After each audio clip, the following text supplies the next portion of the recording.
চায়নাতে গিয়ে মোহাম্মদ ইউনুস ভারতের সেভেন সিস্টারের আব্বা সেজেছেন, যেখানে গিয়ে জানিয়েছেন যে আমি হচ্ছি সমুদ্রের গার্ডিয়ান, আর ওই 7 সিস্টারের মধ্য দিয়ে কিভাবে চায়না ইজিলি ইকোনমিক করিডোর করতে পারবে, কারণ আমি হচ্ছি সেই 7 সিস্টারের আব্বা। ভাবুন একবার, ভারত যা পঞ্চম বড় অর্থ ব্যবস্থা, তাকে ন্যাশনাল সিকিউরিটি থ্রেট করছে মোহাম্মদ ইউনুস, বোঝাচ্ছেন যে শিলিগুড়ি করিডোর ছাড়া ভারতের 7 সিস্টারকে কানেক্ট করার আর কোনো রাস্তা নেই, ওটা ল্যান্ড লকড। তাই ইজিলি চায়না আপনি প্রবেশ করুন আর শিলিগুড়ি করিডোরে অ্যাটাক করুন। কত বড় আস্পর্ধাই হনুমানটার। সমস্ত খবরের ডিটেলসে যাওয়ার আগে নমস্কার, আমি অদ্বিতীয় রয়। আজকে আবার চলে এসেছি আমার ছোট্ট ইউটিউব চ্যানেল সঙ্গে অদ্বিতীয়ায়। আপনাদের সকলকে প্রণাম ও ভালোবাসা জানিয়ে আজকের লাইভ আমি এখান থেকে শুরু করছি। অলরেডি ভারতীয় মিডিয়াতে তো চর্চা শুরু হয়ে গেছে যে বক্তব্য 28 তারিখে মোহাম্মদ ইউনুস বেজিং এর চায়নাতে চাইনিজ ব্যবসাদারদের সামনে 7 সিস্টারকে নিয়ে ডিল করে এসেছেন। শুনুন কি বললেন, তারপর যাই ডিটেলসে। 7 states of India, eastern part of India, called 7 sisters. They are landlocked country, landlocked region of India. They have no way to reach out to the ocean. We are the only guardian of the ocean for all this region. So this opens up a huge possibility. So this could be an extension of the Chinese economy, build things, produce things, market things, bring things to China, bring it out to the whole rest of the world. কথাই আছে না যে বেগানি সাদিমে আব্দুল্লাহ দেওয়ানা গেছিল নিজের দেশের জন্য বিনিয়োগ আনতে, সেখানে ভারতের 7 সিস্টারকে নিয়ে লোভ দিয়ে এসেছেন আর বলে এসেছেন যে চায়না ইকোনমিক করিডোর বাংলাদেশের সঙ্গে করবো, এই 7 সিস্টারকে আলাদা করে দেশ করে দিলেই মোটামুটি কাজ সারা। সাহস! ন্যাশনাল সিকিউরিটি থ্রেট, ভারতকে না জিজ্ঞেস করে 7 সিস্টারকে নিয়ে ডিল ফাইনাল। এই না ব্যবসাদার। ভিডিওতে দুটো শব্দ ব্যবহার করেছেন। প্রথমে ইউজ করেছেন ল্যান্ড লকড এরিয়া। 7টা ল্যান্ড লকড মানে কোনো এরিয়া নেই, কোনো রাস্তা নেই, কোনো দিক দিয়ে যাওয়ার রাস্তা নেই, শুধু একটাই রাস্তা, সেটা হচ্ছে শিলিগুড়ি করিডোর। আর সেকেন্ড ইউজ করা হয়েছে কান্ট্রি। তো কান্ট্রি শব্দ আপনি ব্যবহার করছেন, তার মানেই তো এখানে একটা বিরাট বড় প্রোপাগান্ডা আছে, বিরাট বড় প্রভোক করার আছে এর মধ্যে। এক তো প্রোপাগান্ডা যে যদি আলাদা করে দিই, যদি চায়নার সাথে হাত মিলিয়ে এরিয়াটাকে আমরা চিকেন নেকটাকে ভাঙতে পারি, তাহলে ওটা কান্ট্রি হয়ে গেল। আর প্রভোক করা এই কারণেই যে আ বেল মুঝে মার, আয় ভারত আমাকে মারো, আমি বাংলাদেশের সিভিলিয়ানকে নিয়ে কেন চিন্তা করব? যদি ঝামেলা লাগিয়ে দিতে পারি তাহলে ভোট পিছিয়ে যাবে, কারণ বাংলাদেশের কি ডেভেলপমেন্ট চলছে আপনারা জানেন। আচ্ছা, সিম্পল সা থিওরিতে আসুন। বাংলাদেশে ইনভেস্ট করার মতো চায়নার কোনো ইন্টারেস্ট নেই, কারণ আমেরিকা বাংলাদেশকে টাকা দেয় না, ভারতও প্রকল্পের টাকা বন্ধ করেছে। ভারত প্রকল্পের টাকা বন্ধ করা আর ট্রেডকে স্লো করা, তার মানেই বাংলাদেশের হাতে একটা বড় বাটি, সেই বাটি নিয়ে পৌঁছে গেছেন চায়নাতে। চায়নাতে বলে এসেছেন যে ভারত নাকি হসপিটালে আমরা যেটা যেতাম ভারতে চিকিৎসা করাতে, সেটার ভিসাও ভারত আমাকে দিচ্ছে না, সুতরাং আমি চায়নার সঙ্গে হাত মিলাচ্ছি আর চায়নাকে লোভ দিলাম 7 সিস্টারের। কারণ অলরেডি চায়না অরুণাচল প্রদেশকে তো ক্লেম করে নিজেরই, তাতে যদি আমি একটু এরিয়াটা দিয়ে দিই সুন্দর করে, তাহলে ইজিলি ঢুকবে চায়না। কারণ ডোকলাম ইস্যু যখন হয়, ম্যাপে দেখতে পাবেন আপনারা, ডোকলাম ইস্যু যখন হয় তখন ভুটান অব্দি অলরেডি কিন্তু চলে এসেছিল চায়নার সৈনিকরা। এবার বাংলাদেশ সাথে যদি হাত মিলিয়ে নেয়, তাহলে ইজিলি বাংলাদেশ দিক থেকে ইজিলি চিকেন নেক এরিয়াতে অ্যাটাক করা যাবে, কারণ ওটা মাত্র 22 কিলোমিটার চওড়া আর 60 কিলোমিটার লম্বা। স্বপ্ন দেখছেন মোহাম্মদ ইউনুস, স্বপ্ন দেখিয়ে এসেছেন। সিম্পল সা থিওরি চায়নার জন্য ইন্টারেস্টিং বিষয় এই কারণে, কারণ চায়না এমনিতেই এরিয়া বিস্তার করতে খ্যাত। কুখ্যাত না খ্যাত সেটা আপনারা জানেন, খ্যাত। ইজিলি এই যে করিডোরের, ইকোনমিক করিডোরের কথা বলছেন মোহাম্মদ ইউনুস, শিখেছেন পাকিস্তানের দিক থেকে, কারণ পাকিস্তানের বাপ তো হচ্ছে চায়না।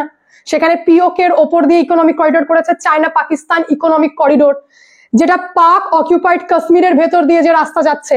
তাহলে একদিক দিয়ে অলরেডি ভারতকে ঘিরে রেখেছে চায়না। তাহলে 7 সিস্টারের মধ্য দিয়ে যদি আমরা ইকোনমিক করিডোর বাংলাদেশের সাথে করতে পারি, তাহলে এটা একটা ন্যাশনাল সিকিউরিটি থ্রেট। যদি চায়না এটা করে, তাহলে ভারতকে দুদিক থেকে ঘিরে নেবে চায়না। সিম্পল সা ইকুয়েশন। আরে ভাই মাথা ঠিক আছে? হ্যাঁ মূর্খ।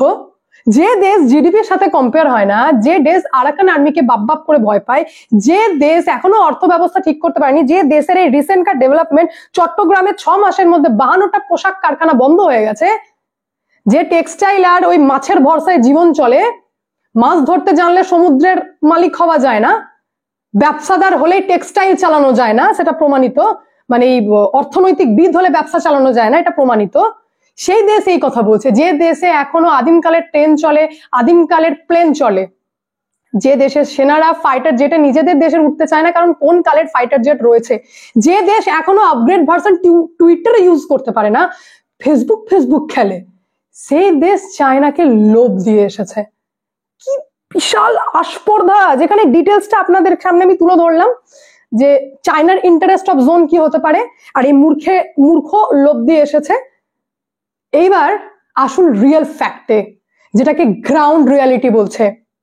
যে দেশের অ্যাডভাইজার, যে দেশ নিজের দেশের একটা প্রধানমন্ত্রী করতে পারে না ঠিকঠাক ভাবে, সেই দেশের অ্যাডভাইজার ল্যান্ড লকড বলছে। ভাই মূর্খের দল, তোমরা নিজেরা জানো যে তোমাদের দেশ ভারতের দ্বারা ল্যান্ড লকড। পুরো এরিয়াটা 3 দিক থেকে ভারত ঘিরে রেখেছে। যেখানে আমি তোমাদেরকে ম্যাপের মাধ্যমে বুঝিয়ে দিই, বেশি না, আমাদের দেশের সেনারা না কাজ খোঁজে, প্রজেক্ট খোঁজে, বলে প্লিজ আমাকে প্রজেক্ট দেওয়া হোক, আমি অ্যাক্টিভ আছি। রাতারাতি বাংলাদেশে এমন ভাবে 3 দিক থেকে অ্যাটাক করা হবে, কিছুই না, 3 দিক থেকে এমন ভাবে অ্যাটাক করা হবে যে রাতারাতি প্রথমে তো বাংলাদেশে যত ক্যান্টনমেন্ট রয়েছে সেগুলোকে উড়ানো হবে রাতারাতি 24 ঘন্টার মধ্যে।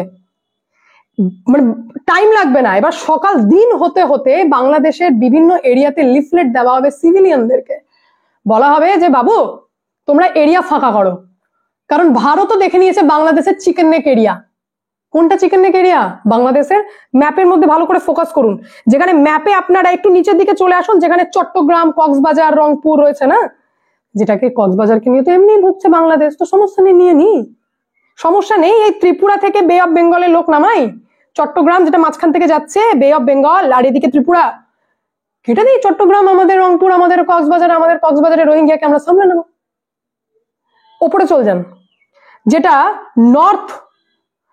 নর্থ ওয়েস্ট, বলছি এই যে 22 কিলোমিটারের জন্য আপনাদের চিকেন নেক করছেন ভারতের, তো এরিয়া এক্সপ্যান্ড করে দিই। এই যে রংপুর, দিনাজপুর, এই যে রয়েছে না ঠাকুরগাঁও, কেটে নিয়ে নি, নিচে বে অফ বেঙ্গল আছে। আর আমাদের কোস্ট গার্ড যথেষ্ট ফেমাস।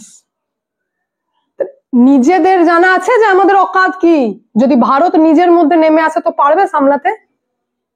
পারবে না। অথচ ন্যাশনাল সিকিউরিটি থ্রেট করে এসেছে এই মোহাম্মদ ইউনুস, কারণ বাংলাদেশের সিভিলিয়ানদের কথা ভাবার দরকার হয়নি।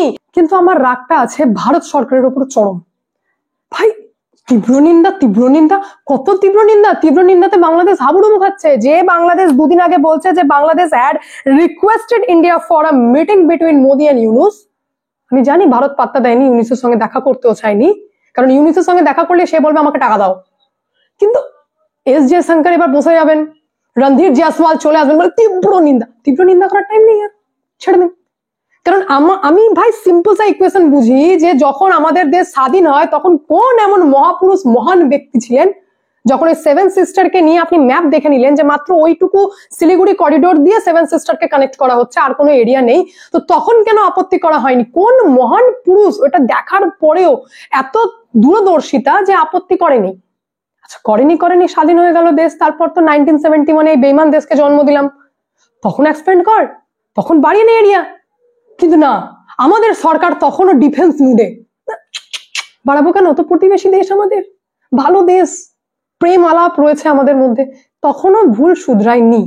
তো বা ঠিক আছে, রাত গই বাত গই, শুধরাওনি, শুধরে নাও, টাইম চলে এসেছে। টাইম তীব্র নিন্দা করার না, তীব্র প্রতিক্রিয়া দেখানোর। এই দুটোর মধ্যে পার্থক্য বুঝতে হবে।